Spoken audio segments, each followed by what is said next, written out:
Sometimes in the realm of fictions, there are some characters that might seem very secondary at first glance, and they are in the structure of the story, but they actually bring a lot of reflection to us. A lot more than what we may think. And sometimes even if the public opinion is against them. So always keep your critical mind about yourselves. And today we're going to take a look at one of these characters that might not seem that interesting at first glance, but we're going to see that he holds a lot more thoughts than what we actually think. We're going to be talking about Angeal Hewley in Final Fantasy VII Crisis Core. And more specifically, we're going to be talking about one scene to talk about the themes that the character introduced to us. Themes that will bring a lot more complexity to the simple vision that the character evokes to most fans. Dreams and honor, and that's all he says, you know. But first, as always, a bit of context. Zack, the main protagonist of Final Fantasy VII Crisis Core, is a member of Soldier, the military elite of the private company ruling over a big part of Final Fantasy VII's world,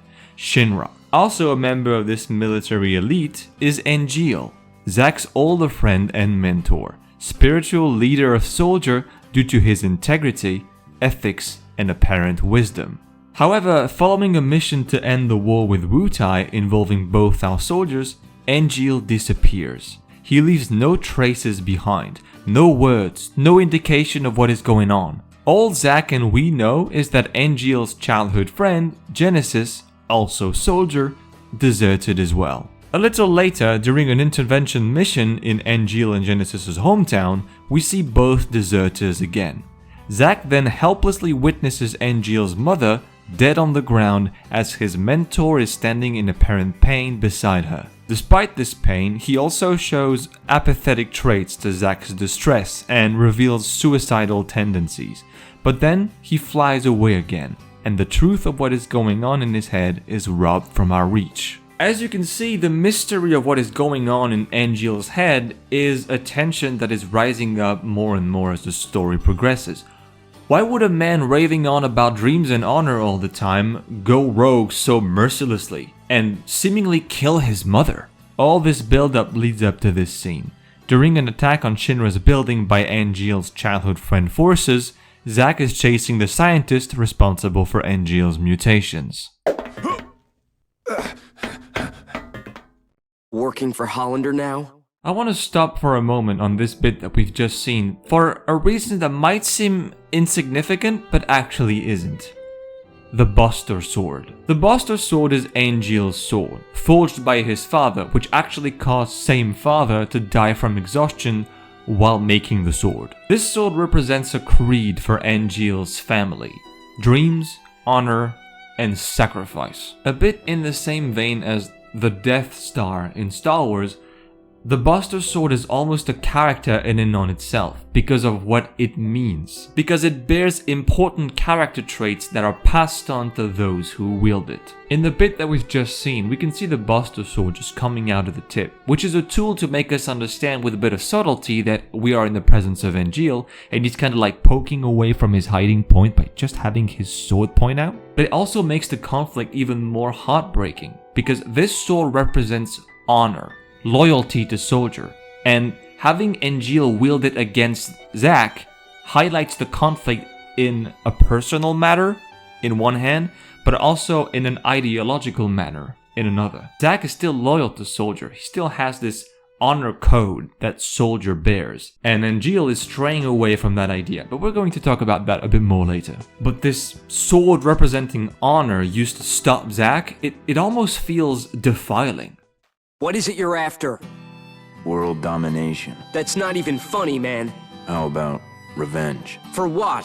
To those who claim that Angeal has no nuance to his character and feels bland, you can't take away he has a very dry sense of humor. By the way, I love the fact that Zack in this game, despite being quite an eccentric man, feels like a normal dude in front of really weird people.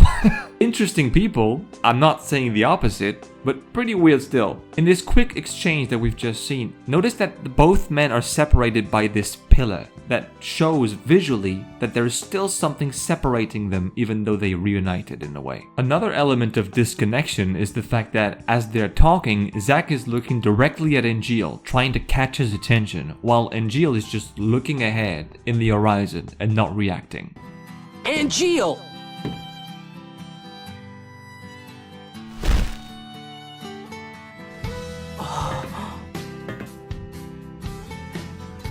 I've become a monster.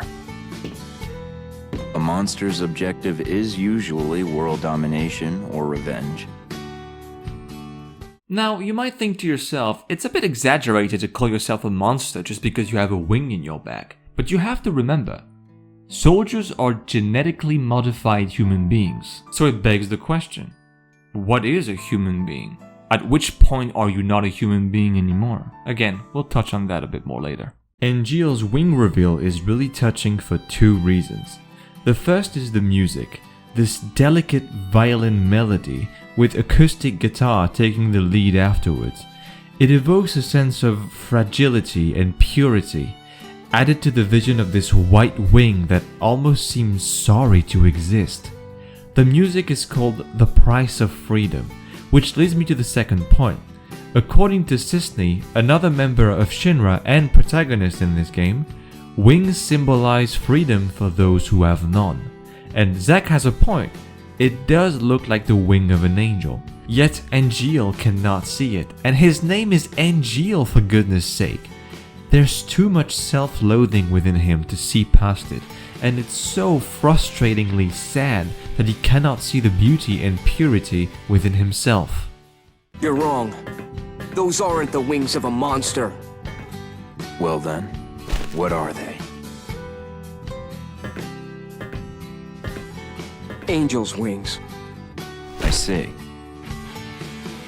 Then what should an angel fight for, Zack? What do angels dream of?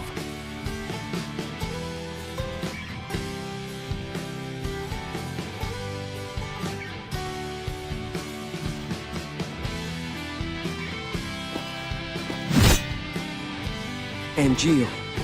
Angels dream of one thing. Please, tell me. To be human.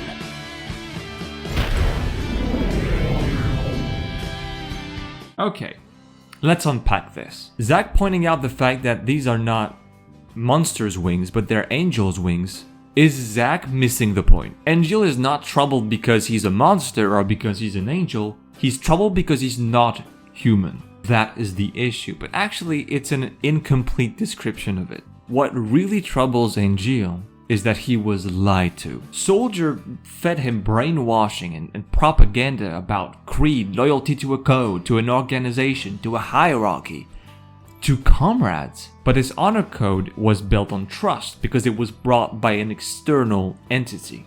But when he found out that he was experimented on by Shinra and his parents allowed it, well, what's that honor worth anymore, now that the trust is broken? This is the crux of Angeal's character. He's going through an identity crisis. Identity is an extremely prevalent theme in Final Fantasy VII. You don't have to look far, just look at Sephiroth and Cloud. For reasons that I'm not going to spoil today, but you might find them in my previous videos. Identity. What makes someone who he is? Angeal thought his honor was a good part of his identity until he was proven that it's a lie. His character puts on the table a path of dealing with an identity crisis. For his case, the path leads to rebellion, escape, and suicidal tendencies. You could sum it up by bringing the term nihilism. Angeal's identity conflict is at the middle of two philosophy schools of thoughts. John Locke's theory that a person is all of what she thinks she is, and Paul Ricoeur's theory, which is that identity needs recognition to be validated, so it needs the view of others. Now let me ask you a question that will redefine Angeal for you. Has Zack ever reassured him about the fact that he's human? Has anyone ever recognized this identity for him since he found out about the experiment? The answer is no. Angeal is in the middle of John Locke and Paul Ricoeur. He thinks he's not human, it hurts, and as far as we know, no one has told him otherwise. But we will see later in Angeal's story that this path contains a challenge.